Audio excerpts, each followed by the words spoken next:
Son las 8:20 y traídos por la situación emergente que vive el país. Incendios que han atacado particularmente en esta semana la capital de la República. Falta de agua, falta de energía. Ha quedado un poquito de lado el tema de el proceso político que vive Ecuador. Estamos en un proceso electoral que tiene un importante hito el martes, me parece, de la próxima semana, en todo caso el 2 de octubre, para la inscripción de candidatos. Hemos invitado en esta mañana al doctor Mauricio Alarcón, coordinador y director ejecutivo de la Fundación Ciudadanía y Desarrollo, quien sigue el pulso en detalle de este proceso. ¿Cómo se ve la situación, Mauricio? Muy buenos días. Buen día, Gustavo. Buen día a todos nuestros amigos de audiencia de Antena 1. Son más de 530 listas para las distintas dignidades que aceptaron candidaturas y que hasta el momento menos del 10% las han puesto en firme. Hace algunas semanas en espacios como este se hablaba de 17 binomios, después de 16, y se decía que hay que esperar a ver si es que efectivamente esas candidaturas se concretan. Pasan incluso no solo la etapa del calendario que consiste ahora en introducir datos en un formulario online y registrar la candidatura como tal, sino cuando ésta ya se encuentra en firme. No nos olvidemos que además las candidaturas son sujetas de impugnaciones, de ataques por la vía legal, que podrían echar al traste cualquier intención de una u otra persona de aspirar a la presidencia, a una curul en la Asamblea Nacional o a un espacio en el Parlamento andino.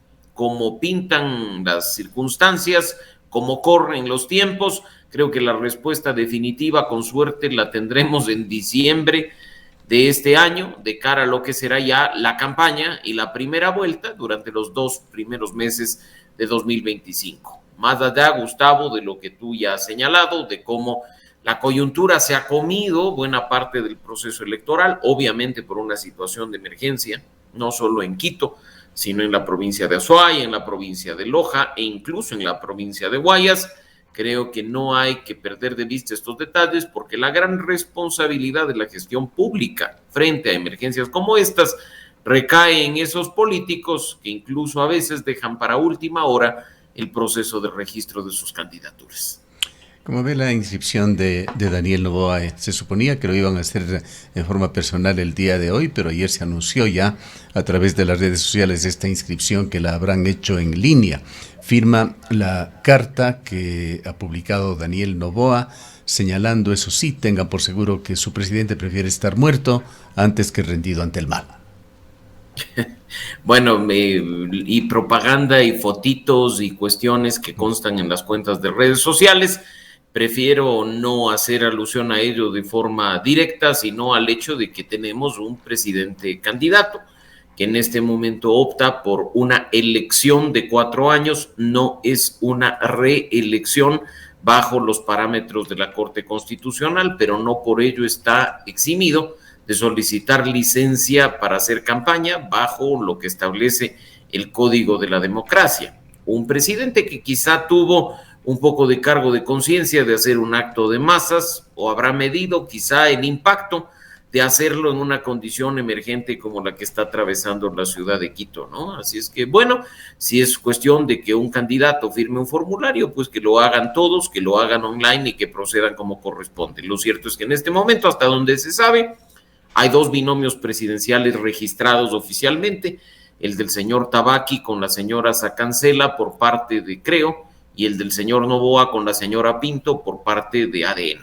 Veamos si es que los 14 binomios restantes, incluso considerando la baja de la candidata de Centro Democrático y el anuncio de algunos espacios o facciones de Pachacutic de que se estaría considerando la candidatura de Leonidas Issa en cuanto a seguir o detenerse, cambia en algo incluso el panorama durante las próximas horas. Y esto nos lleva en forma natural al tema irresuelto, tema conflictivo de la vicepresidenta de la República. Como lo mencioné hace un momento, Gustavo, y tú también lo decías hace pocos minutos, en medio de todo lo que está sucediendo, siguen los intentos del gobierno nacional de quitarse de en medio a la vicepresidenta, que deberá asumir la función ejecutiva, si lo sigue siendo, cuando Daniel Noboa solicite licencia bajo lo que ordena el Código de la Democracia. El primer acto de responsabilidad de un candidato frente a sus electores es elegir bien a quien le acompañará en su papeleta.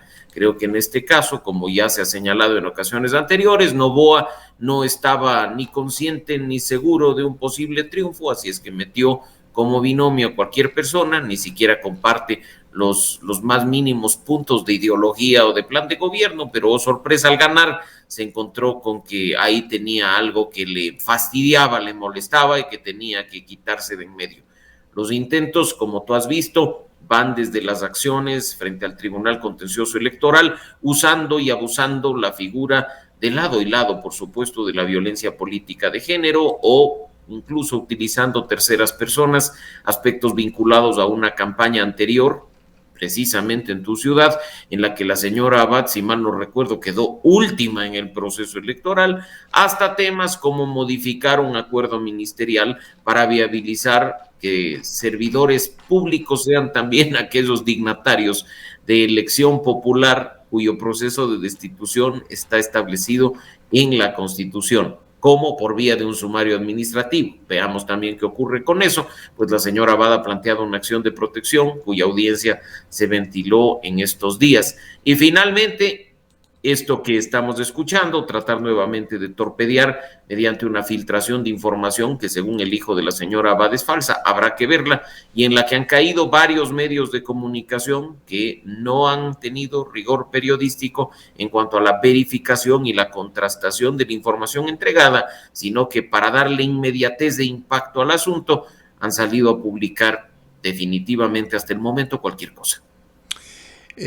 Vayamos a la autoridad electoral, al Consejo Nacional Electoral, al Tribunal Contencioso Electoral. Un grupo de ciudadanos, de vocales de este organismo, que parece ser tienen algún tipo de nombramiento vitalicio, pues se cumplen plazos, se cumplen proyectos de renovación que no llegan. Hay solicitudes argumentando los artículos 61, 66, 95 de la Constitución de la República, que tan pronto llegue el 20 de noviembre, plazo finalísimo para los periodos de los actuales vocales, estos sean reemplazados por sus suplentes. Más allá de este tema y de esta situación, ¿cómo está el Consejo Nacional Electoral? ¿Cómo está el Tribunal Contencioso Electoral en el sentido de estar capacitados para brindar garantías reales para que se dé un proceso electoral en una forma igualitaria, diríamos, en una competencia leal entre los candidatos que no sabemos aún cuántos van a ser?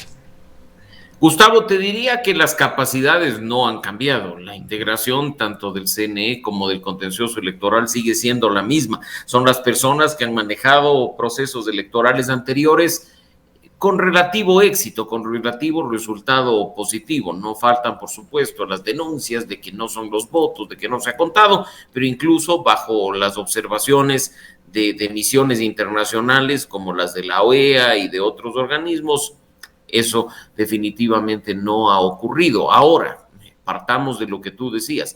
¿Autoridades prorrogadas en funciones? Sí. No sabemos al interior del CNE ni siquiera cuáles, porque no se ha hecho el sorteo para esa renovación parcial que debió darse hace 3 años.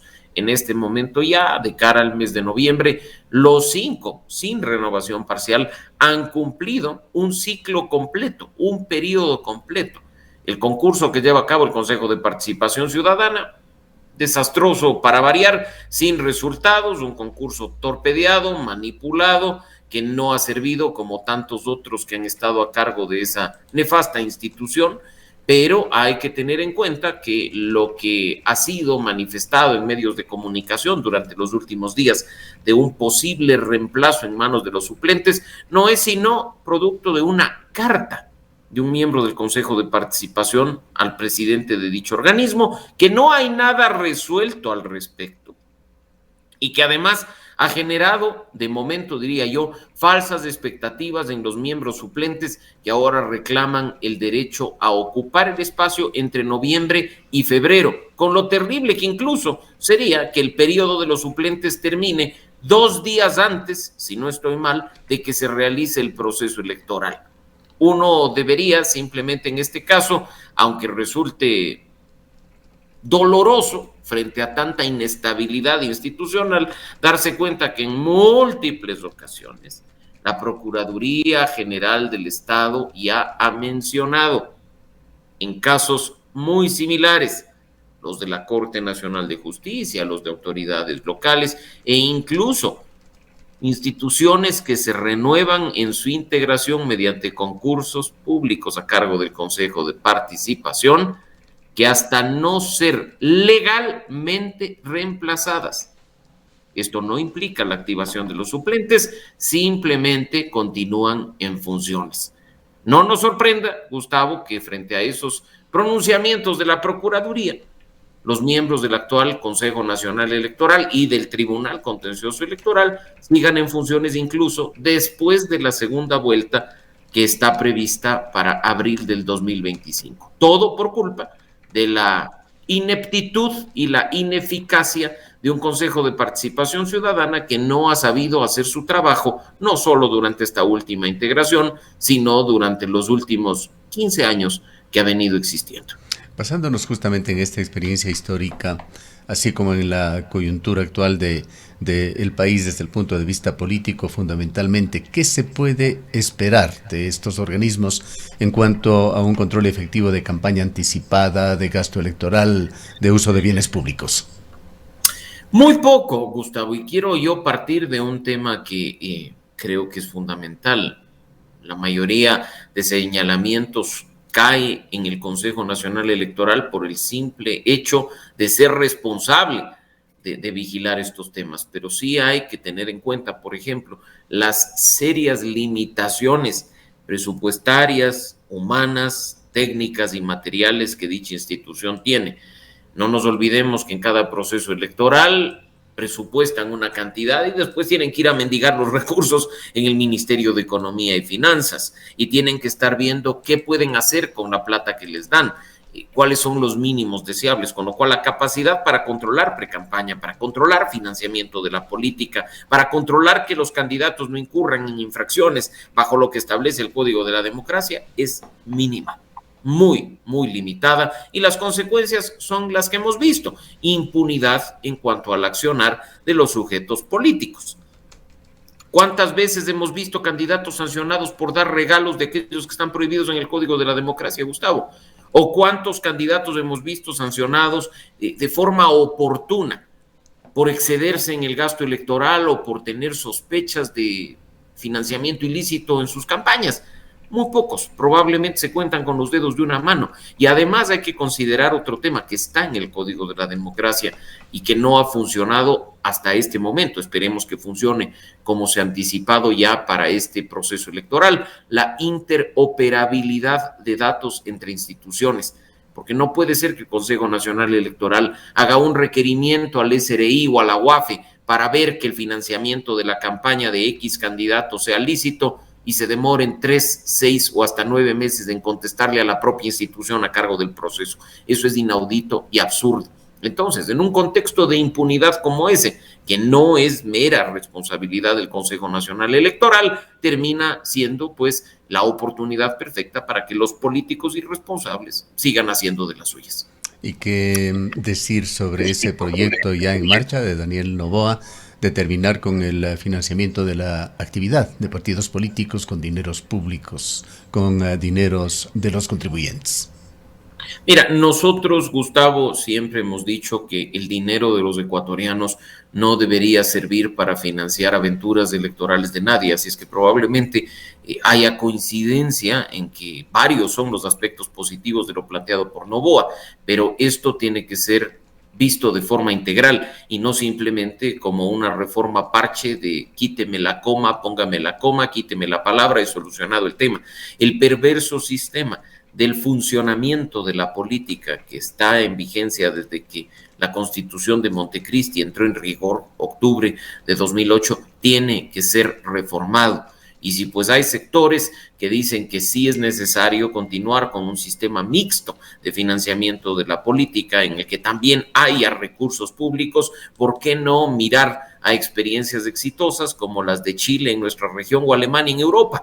En Chile las franjas electorales no son con carta abierta ni con códigos de pauta que se entregan por un monto a los candidatos.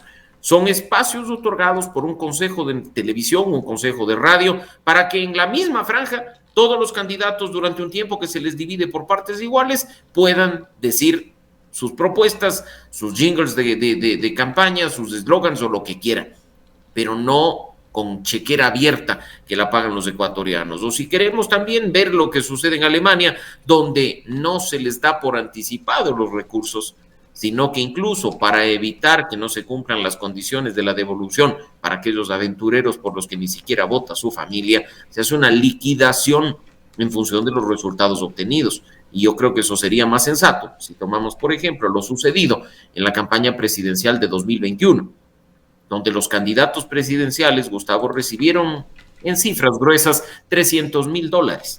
El que terminó primero, el binomio Arauz-Rabascal, obtuvo 3 millones de votos, con lo cual quiere decir que cada voto respecto del dinero recibido costó al país 10 centavos.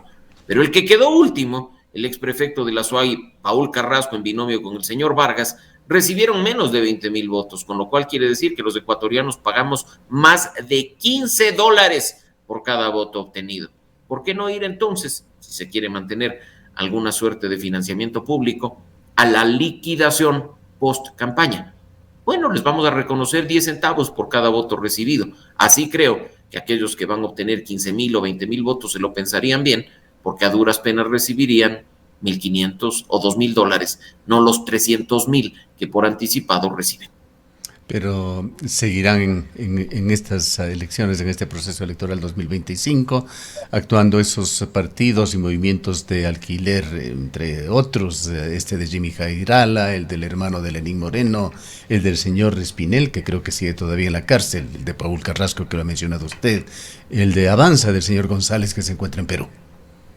Y otros tantos. Creo que no nos cansaríamos ni alcanzaría el espacio para enumerar de entre los 270 movimientos y partidos políticos nacionales, provinciales, cantonales, cuántos están ahí simplemente vendiéndose o prestándose o rentándose al mejor postor. Mira, incluso Gustavo, que denuncias hechas en procesos electorales anteriores de que se alquilaban los partidos a 1.2 o 1.5 millones, nunca prosperaron en la fiscalía. Y ahí también tienes tú casos de impunidad en los que la política resulta un negocio rentable, como no debería serlo, y pues ahí hay cualquier opción para no solo aventureros electorales, que hasta podrían tener derecho a aspirar a un cargo, sino también para la permeación del narcotráfico, el crimen organizado o los grandes círculos de corrupción, como hemos visto en los últimos procesos.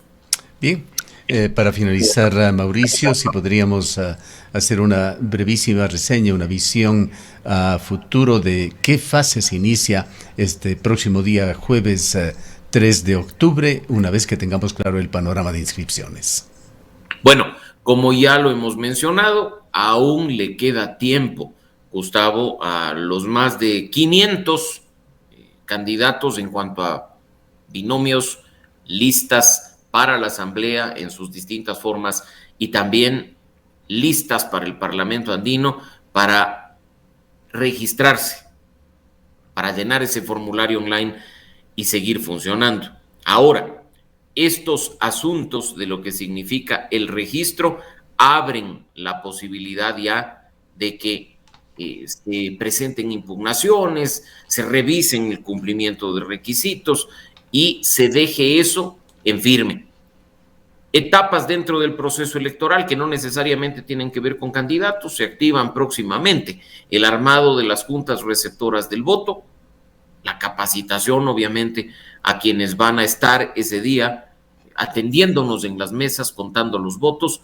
También no nos olvidemos que cuando ya queden las candidaturas en firme, tenemos un periodo que se abre tan pronto inicia el 2025 de campaña electoral, con debates, con simulacros y con cosas, para finalmente llegar al 9 de febrero en que acudiremos a elecciones. La inscripción que termina el próximo 2 de octubre, repito, no es definitiva, porque entre octubre y diciembre cabe la posibilidad de que se activen esos recursos que están en el Código de la Democracia para impugnar candidaturas en sus distintas formas. Lo que veremos el próximo 2 de octubre en cuanto a registro de inscritos no será siquiera la papeleta definitiva. Ojalá, además, Gustavo, no solo a nivel provincial, sino a nivel nacional, las organizaciones políticas, los candidatos y hasta la ciudadanía actúen con responsabilidad para lo antes posible tener evacuadas estas impugnaciones y estos recursos